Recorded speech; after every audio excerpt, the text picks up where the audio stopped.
All right, we're at KOH 2020, the Talent Tank.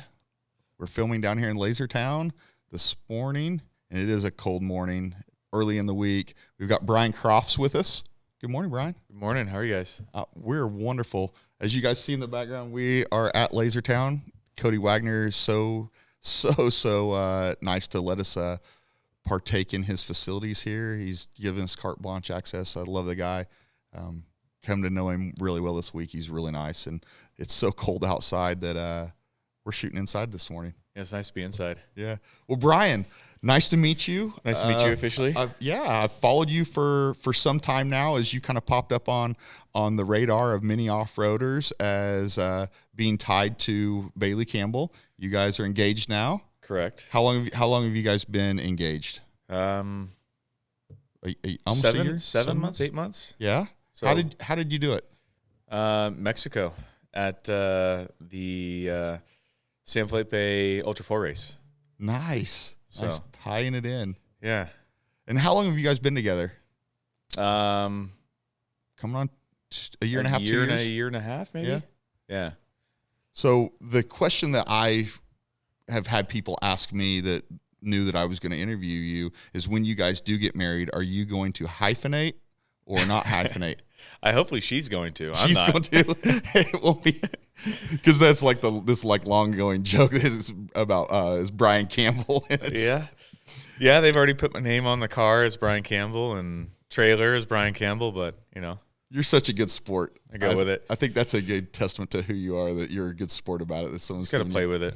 Yeah, the Campbell Dynasty is something else. That's such a great family. We'll definitely get there. So you were not new to rock sports at all. I didn't realize how far back you went, but yeah, you competed in King of the Hammers 2009.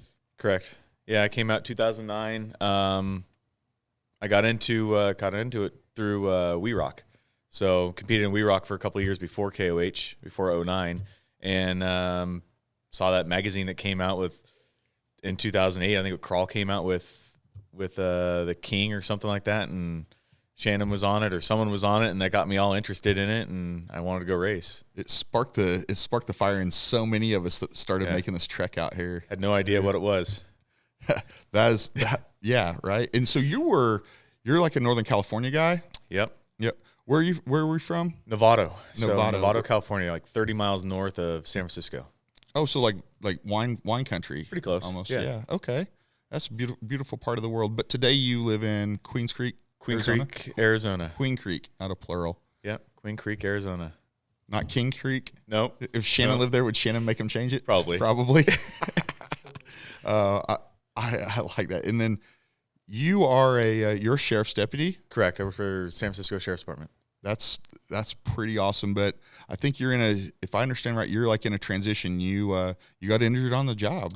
Yeah, I got injured on the job about 2.5 years ago, and just been in the process of slowly retiring out of the Sheriff's Department. So and rehabbing, and what happened? Broke up a fight with a couple inmates and ended up breaking a wrist and having a couple of surgeries and lost a lot of movement in my wrist, and I can no longer be at 100% with my wrist, so I can no longer continue to be a sheriff. Oh, that's heartbreaking. And you loved it. I loved it. Yeah. I never wanted to be one, but once a buddy of mine became a sheriff, I got involved in it, and I kind of just fell in love with it. Not for the power or anything. I just loved socializing with people. I had more fun, shooting the talk with all the inmates or people on the street. Just had a bunch of fun. Well, I think that goes, without saying, for a lot of people, you don't know what you want to be when you grow up. I mean, I still don't know what I want to be when I grow up, but you find yourself in a situation where you're like, yeah, you know what? I'll try that. I mean, what's the worst that can happen? I mean, I fail and I have a learning experience from it, or I love it, or I'm like, meh, I move on to the next thing. So you found it, you loved it, and then you get hurt. And I think I was given a phrase about this that is, if you train and live your life to kill dragons, and all of a sudden you wake up one day and there's no more dragons to kill, what are you going to do? It's a sad day, right? Yeah, it's that's been the hardest thing, is to basically just figure out what I can do now. I have a lot of different limitations as far as job or my abilities to work. So it's tough to think of what I can do and what I can't do. You know, I mean, like being told I can't be a sheriff anymore really sucks. It's heartbreaking. I can believe that. But since then, in going through your rehab, it seems like what I've noticed is you've immersed yourself in racing. Yes. As a very good outlet. And did you have so you started racing in 2009. You took a bunch of time off with basically life. Yep. And knowing that back then there was no multiple classes. It was one class. Yep. And Shannon, who soon to be father-in-law, he brought out his IFS car that year and in 2009 unveiled it, and it blew people's minds. And you stepped back and said, I want to be a champion. I can't be a champion in that situation. So you stepped away, but then you came back to Rock Sports when we ended up with multiple classes. Yep. You stepped into 4,500 with a Jesse Haynes car. Yeah. His very first 45 car that he built. How cool was it to drive that car? It handled amazingly. Yeah. Yeah. It was, not only is it fast and nimble, but it's a rock crawler. Jesse competed in that thing, and we rock and got, I think, like third in pro mod class in that thing. So it crawls, it wheels, it drives. Jesse's got an amazing talent. He likes to package things tight, though.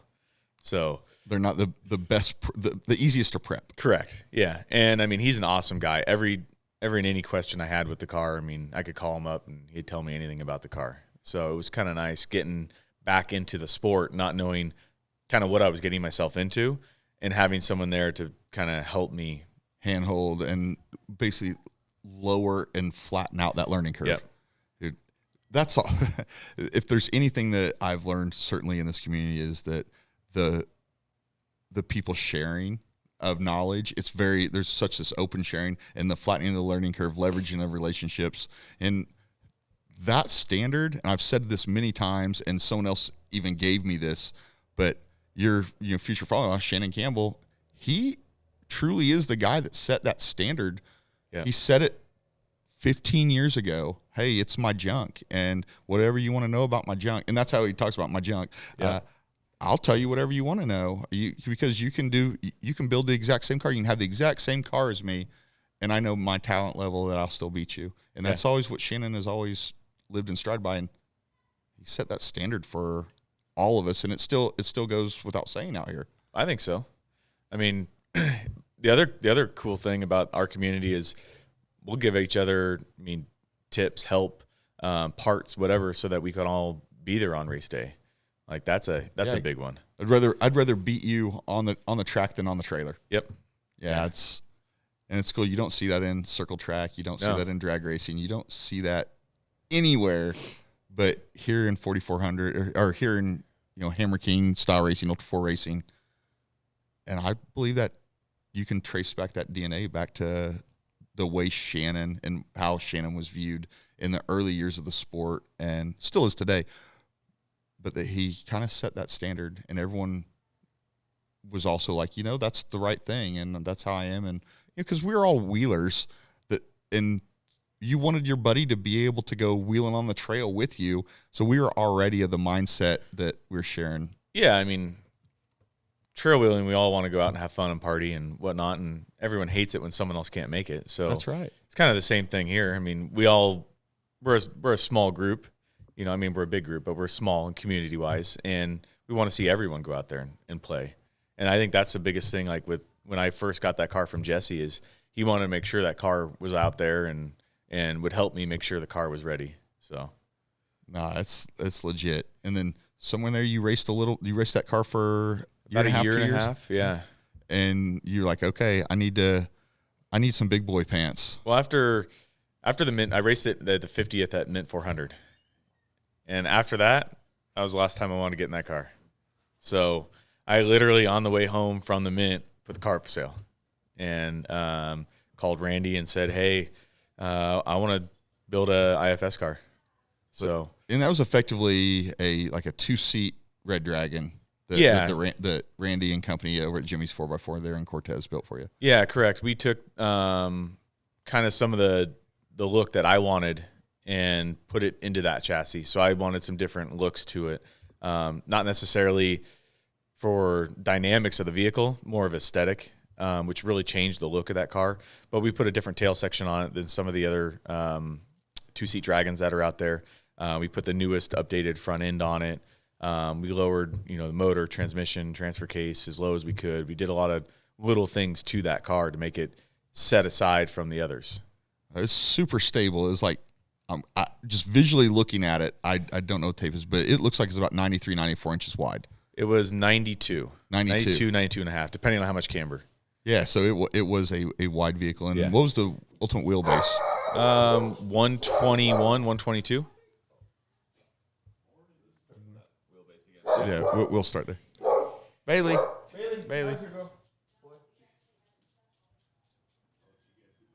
Oh, you're fine.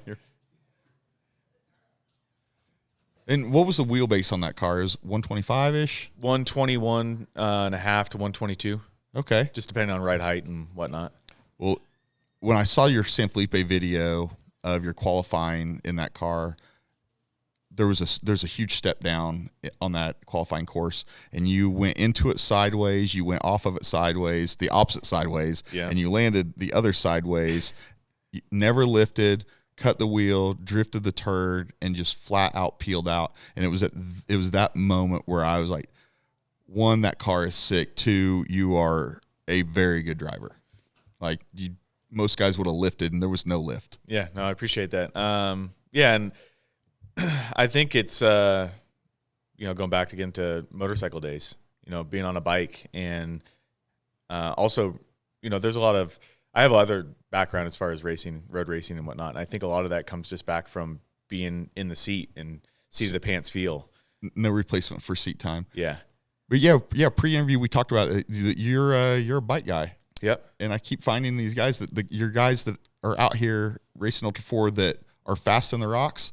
They're all dirt bike guys. This is yeah, not just motocross, but hair scrambles and enduros. So we'd be out on the bike for 4-6 hours out in the trails. So I think that plays a huge part. Just reading lines. Yeah. And if you can, on a bike, you've got to look for the simplest way through. Right. Correct. And it's not just about the rock in front of you. It's about 15 rocks in front of you. Yeah. And if you can train your mind for that. Which I think that's one of the hardest things, especially for a lot of people that don't have that mindset. There's a lot of great drivers out there, but I don't think they have that same mindset sometimes as far as some of the others with the picking the lines. It just comes back to what they did as a kid or maybe what they did prior to this racing. And they just don't see it. Yeah. They just don't like it's a maze, and a dirt bike rider can see his way through the maze. The other guy, he's only looking 1-2 turns right in front of him. Yeah. No, it makes complete sense. I was always okay in the rocks. I was never great, but I also didn't suck at it. But I was also only okay in the desert too. So I was never super fast or super slow. The other thing I think though is there's a lot of, you look at Shannon, you look at the levels, et cetera. I mean, their background in rock crawling is extensive, and you put them in a fast car, they already know how to pick lines through rocks. So not necessarily is it always a dirt bike, but maybe a rock crawler back in the day. Those guys can really wheel and pick a good line. Yeah, you bring up Shannon again. Shannon likes to bash through stuff, though. So there's a little bit of that. Like, I thought that line was a good line. It wasn't a good line, but I made it work. Like he's never scared of the skinny pedal. So yeah, you ran that Nelson. You cut the spark, Caleb. Sorry. So you ran that Jimmy's car for some amount of time, and during that time period, you met Bailey. I did, yeah. So while the car was being built, I knew it would be built for KOH of last year, so 19. I borrowed a car from Dave Cole to race nationals, and so I could qualify for KOH. And at nationals, I was at the banquet and saw Bailey and thought she was, beautiful and whatnot. And I have a buddy that's a mutual friend of ours, Dave Hollywood, and Hollywood's laid down some groundwork for me. Said message Tammy and whatnot, and said, hey, I got a buddy that really is interested in your daughter and this and that. And Bailey and I just started talking, and that was hit it. it off. Yeah. Yeah, because from the outside looking in, or from the inside looking at, however you want to think about it, a lot of us in this community, in the sport, have seen Bailey grow up. So she's always been this, this little girl, but she's not. She's this fiercely competitive firecracker driver, fiercely competitive woman. She's sweet as can be when she's out of the car. Out of the car. Yeah. But in the car, I mean, I'm going to, to handicap it. There's a lot of people that are going to take the start on the 4,400 race that have a chance at winning the King, winning the Scepter. But she may be the first queen that wins the King. I think she could. I have no doubt in my mind she could. I mean, she's learned from the best, and she's put her own spin on things. I mean, she knows how to control the car a little different than her dad, per se. Yeah. She's a cool customer. Okay. That's what I would call her in the seat. She seems to, I don't know what goes on in her head and what goes on in that car, but she seems to be a very cool and collected mindset when she's behind the wheel. She is. You don't see her taking, crazy risks. No, she sits back and thinks about the line a little bit more than, say her brother, her dad. So I think that's a fair statement. Yeah. Yeah. So you guys, well,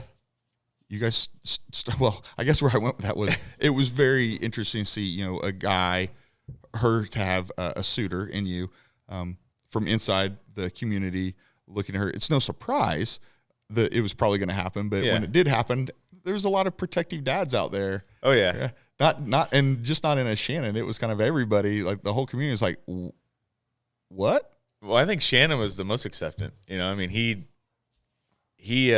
took me right in.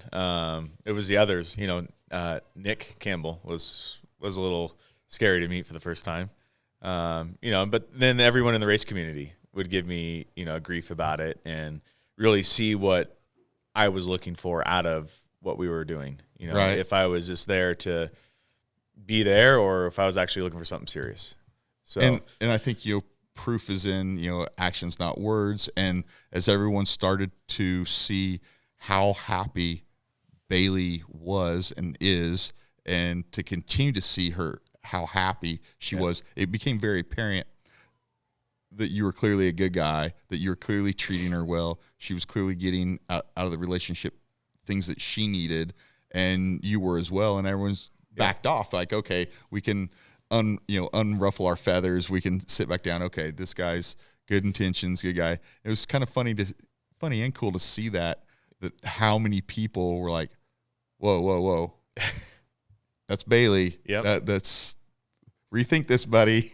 Oh, I got quite a few talks, and then once everything was good, everyone backed off. But then I got a bunch of grief about the Brian Campbell and all that good stuff. I think that's just all in good fun. That's like I believe that no one would make fun of you if they didn't like you. Correct. Right. They're only giving you a hard time because they like you. If they didn't like and that's the thing. Like if somebody stops giving me a hard time or doesn't give me a hard time about something, I already know, like, well, they probably don't like me. Well, that was the thing. I think once they accepted it, then it just became having fun with me. Right. And then that's some ribbing. Yeah. And then, of course, with all the stickers in the shop, it was easy to start putting Bryan Campbell on race cars. Yep. Yeah, that's happened. Stampede of last year, yeah. Yeah. And the trailer. Oh, did they put it on the trailer? Man, that's just, you're in. Hey, I mean, any publicity is good publicity, right? People have said that. People have definitely said that. So at some point in there, you decide Jimmy's chassis is not doing what I want it to do, and you start talking to Shannon and Waylon and Bailey about building. I don't know if I could ever say that the Jimmy's car wasn't doing anything I didn't want it to do. There was different benefits I could see between the two cars. That car that I had from Randy, hands down, probably one of the fastest two-seat cars I've probably ever seen. Now. Yeah, it was lower center gravity, lower, flatter belly, lower belly. So wide, long, stable. Correct. Yeah, and I think the big thing is once I started becoming in the family and go pre-running with everyone, I started noticing the differences of the belly heights. And that's when I decided I really wanted to do a single seat car. And whether it had been another Jimmy's car or, having Shannon do one, that was my goal, was to basically go single seat, get a little bit more belly clearance. That way I wasn't dragging on the rocks, getting high centered. And then it became, hey, why not just build the same car as everyone else? That way we all have the same parts. Yeah, no, right? Because my old car, I couldn't share parts with anybody except for other Jimmy's cars. So it just was tough within our little camp. So inside the Dynasty. Correct. The Dynasty. The Dynasty. You guys just finished that car. It's out here today. Yep. We actually drove it to the interview today, but because of cold, we were inside. But 31 days start to finish. Yeah. Is that right? Correct. That's the number I heard? Yeah. I think that's a testament to many things. I think first it's a testament to the planning and pre-planning that Matt Taylor did in designing the car and the layout, and so much of that car. It was built, its digital twin was built over the course of years. Well, Wayland's got the twin to it. Yeah. And that was designed. It took about 2.5 years to design. Right. Now, and that's what I mean, the digital twin. Now, Correct. we have two physical twins today, but the digital twin, all the CAD files, all Correct. the designs, as the AutoCAD, as you can model it.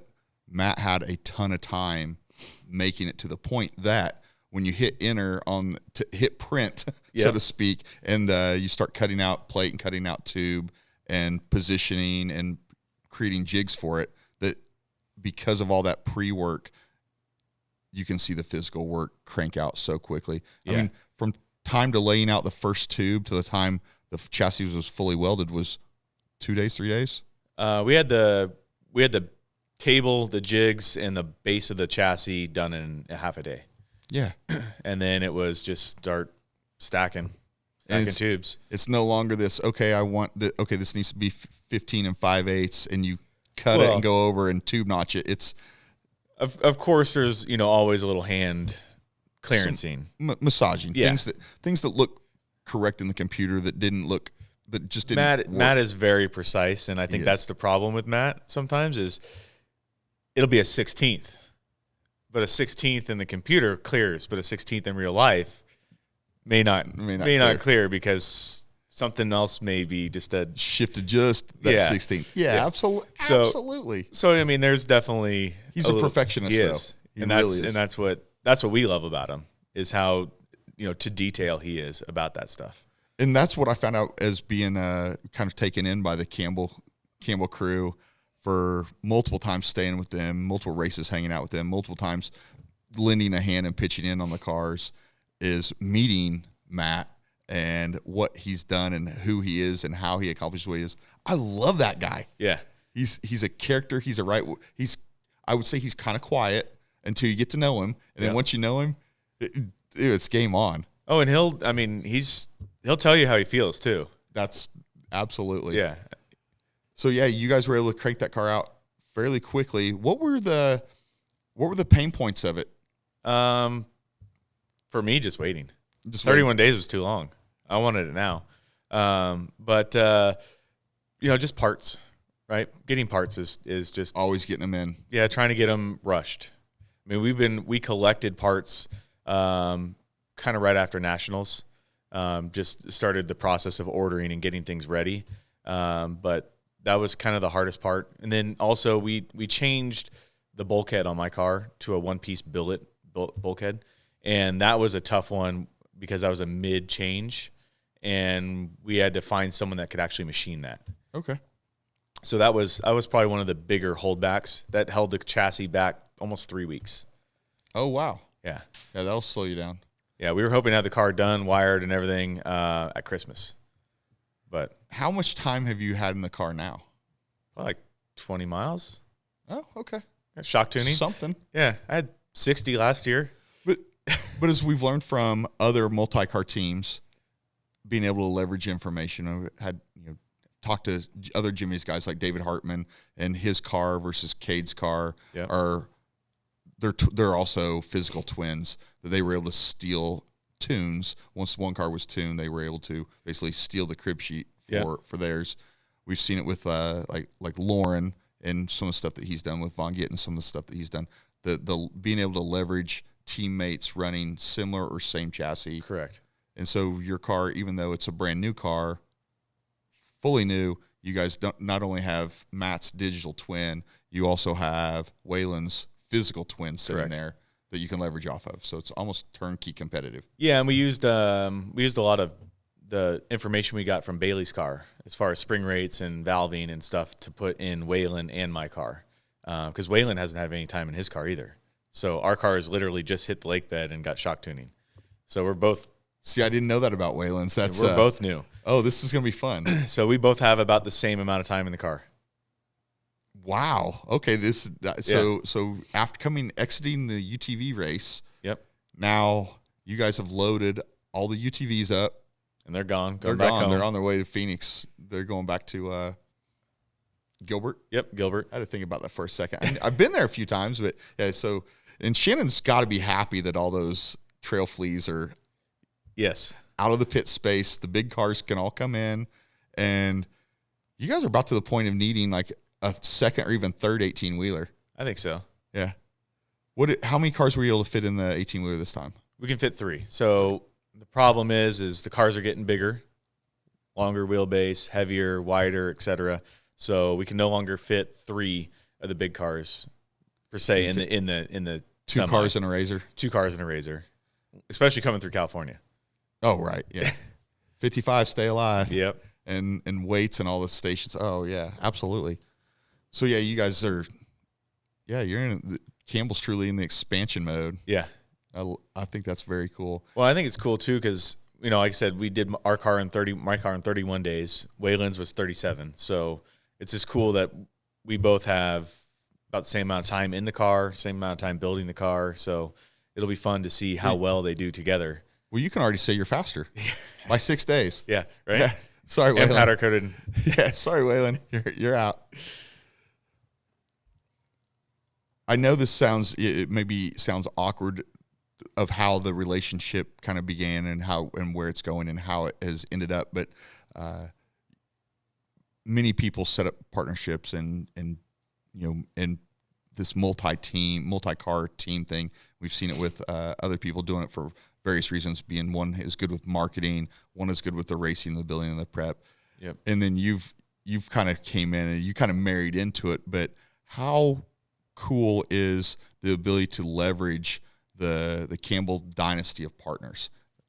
I mean, it's pretty neat. I had a lot of connections prior to becoming part of the Campbell group, but now that I'm involved with them a little bit more, it definitely is a little bit more of an eye opener on how quick things can get done, and as well as how many more people want to step up and help out a little bit more, in the car and help with the car.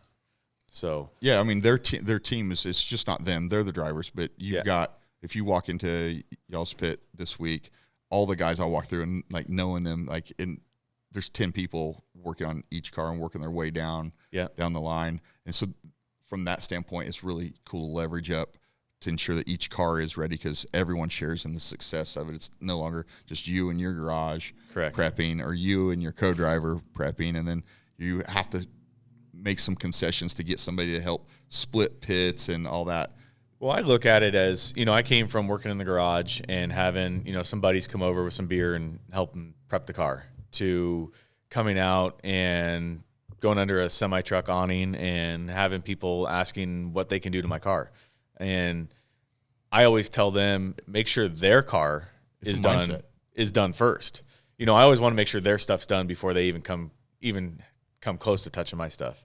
But I feel weird. It's mind-blowing on how their crew comes out and will just rip their cars apart and put them back together in a matter of no time. And they know the cars. That's the other thing, because those guys have all been together for a decade plus out here for every race. And then as we get closer to the 4,400 race, more and more people come out of Phoenix and start pitching. And this year, Shannon didn't wreck the car in pre-running or qualifying yet. Sorry, shoot. Let me knock on wood. Yeah, we qualify tomorrow. Yeah.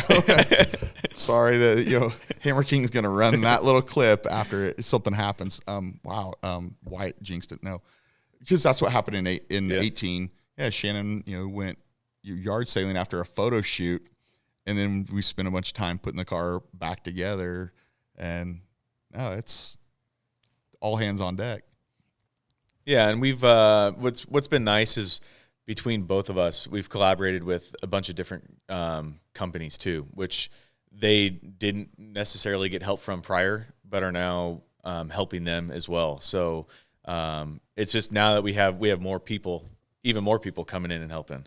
So it's leveraging up your relationships. Yeah, absolutely. So we did a bunch of work on Bailey's car before pre-running and whatnot. So we've just been utilizing everything we can. I love it.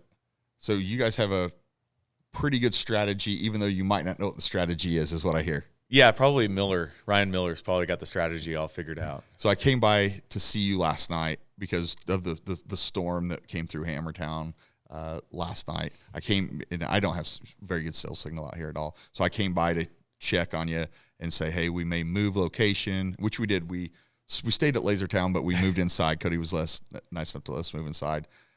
But I came by, and you were already in bed, but I got to stand there and talk to Ryan for quite a while. And Ryan talking about and he is good about that. He is a logistical guy.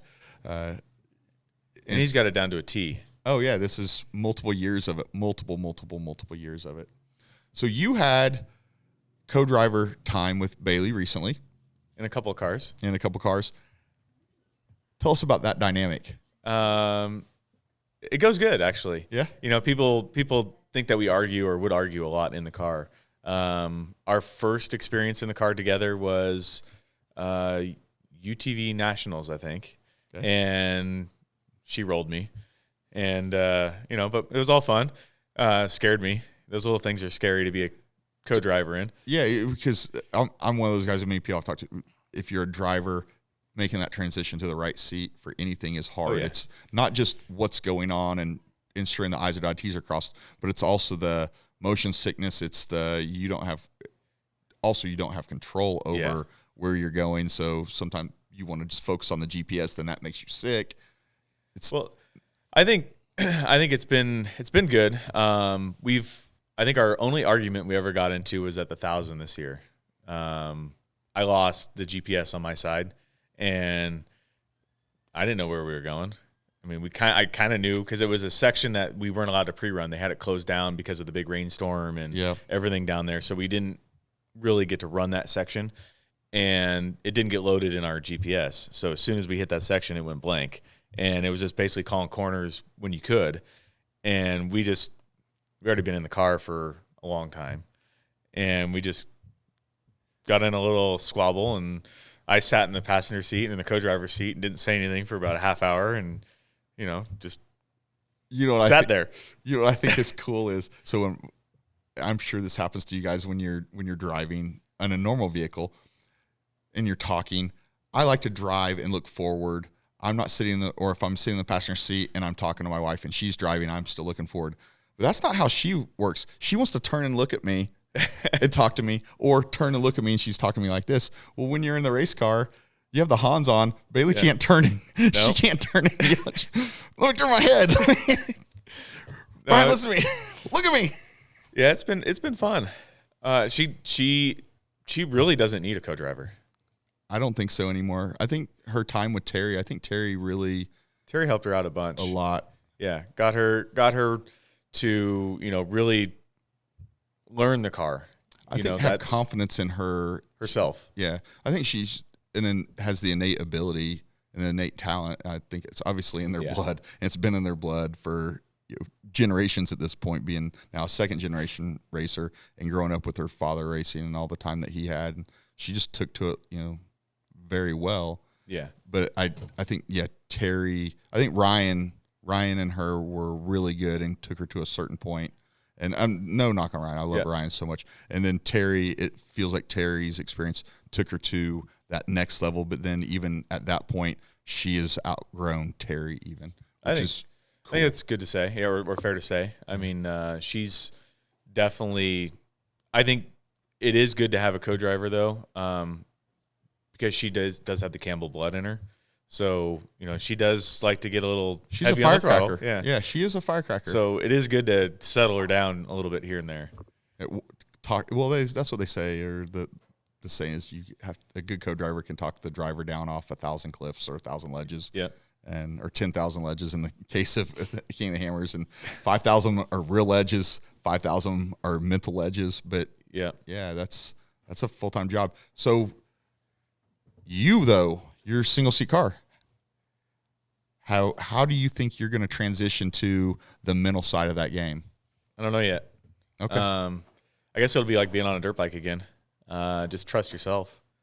I don't have anyone else to rely on not even say rely on, but maybe just to get assurance on a line. I've had Ryan Miller in the car with me before. I've had Orrin Anderson in the car with me. And O-Ring. Yeah. That's a Baja 1000 winner right there. That guy, he is a quintessential co-driver. He's awesome. He taught me a lot last year here at KOH. He was my co-driver last year, and I learned a lot from him. And, it's just, I guess now it's just I can't rely on someone else to assure my thought process on where I want to go. I just got to pick it and go. I've said this before on this show, and I've talked about it some, but I believe that there's 3 factions of the race. There's the race between you as the driver and the other competitors, the competition, and you can't control that. There's the race between you and Mother Nature, the trails, what they are. And then there's the race between the driver and what's going on in his brain and overcoming that adversity that's going on in his brain. And when it's the team effort of having a co-driver, you can kind of quell some of those issues on the adversity, what's going on in the driver's brain. But when you're by yourself, it's all on you. Yeah. It's been this last Nationals was one of the first times I've been in the car by myself, and that was different. But that's Nationals at Reno it's a diverse course. You can still see the grandstands, so it's almost short course.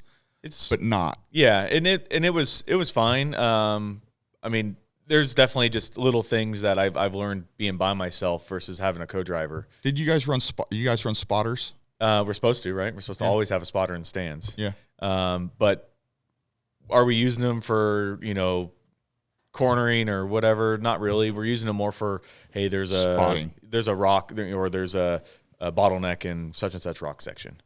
But I think the single seat thing will be good. It's just going to be tough relying on myself. I'm excited to see your transition, and I want to talk to you after this race and see what happened to you mentally. Get into your brain about, and maybe we just circle up for a 20-minute on. Okay, Bryan, how did the transition go for you? How was that race in your head versus yourself? I think and Shannon always gives me grief about this, but my outlook on racing has always been just finish. And he calls me a hobbyist because I'm not there to win. Of course I want to win, but at the end of the day, I want to finish. If I come all this way and I'm putting my own money out to get here and whatnot, I want to win. The biggest thing, like last year, I just wanted to finish. I was stuck in low range for basically the entire race. And my whole goal was to go across the finish line and see my dad. That's it. All I want to do is finish. If I win, cool. If I finish, I'm even more pumped. A little bit of managing expectations. Yeah. So I think that's the biggest thing is just making sure I can keep myself calm in the car, especially with the single seat car, maybe not try and beat the car as hard as I may need to, because I may get hung up, bellied up, axle, whatever. Maybe take a minute, back up a little bit instead of just throttle down because I don't have maybe someone there helping me go around a line. So I think the hardest thing is just going to be mental, bringing myself back down. I think you're certainly of the correct mindset to go about this feat and taking on this challenge by doing it solo. I think you've come to terms with exactly where you need to be mentally to pull that off. And that's the first leap. Yep. Yeah. Oh, and how cool would it be to finish in a brand new car again? Oh yeah, absolutely. Or have 1, 2, 3, 4. Hey man, the odds on that are very, very way out there. Vegas wouldn't even care those odds. But the world would explode if you guys pulled that off. Almost like Can-Am pulling off every podium in the UTV. Knowing it's crazy. That's some impressive feat by that manufacturer and those drivers.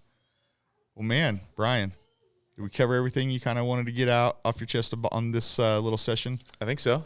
I do absolutely want to come back to you post-race in a few weeks or a month. Have you had time to sit down and process your race and rethink about it and the things that have kept you up at night and say, okay, let's go back and dissect this and what was the transition? I think that'd be really cool. And then people get to see what the mental side looked like. Like, well, we had a plan and then the green flag dropped and plan A. I think that's usually how it ends up. Absolutely. Well, awesome. Well, I look forward to chasing you guys here for the race on Friday. Really, really pumped for the Campbell clan, the Campbell Dynasty. I hope in you and Bailey that you guys can continue to push the dynasty, and that with you guys get to join Waylon and his soon-to-be bride in the Gen 3 Campbell Racing family. Well, and then we got River coming up, and River's already grabbed the steering wheel, so. Yeah, he is. Yeah. I mean, of course. I mean, with Waylon as his dad, of course he is. I mean, he's going to. So I'm sure Tammy will start putting the pressure on you and Bailey very soon. She probably already is. Well, we'll deal with that when that time comes. The matriarch. All right, Bryan, good luck this week. Yep. Thank you. Good luck to the Campbell crew. All of you guys, what an amazing team. What an amazing family. You guys are such a tight-knit group and have set the standard by which a lot of teams are measured today. And it's very cool to see you welcome open arms into that group. All right. Look for us for 2020. Absolutely. You guys are going to be killing it this year. Well, thank you for coming on. Thank you. And we're out.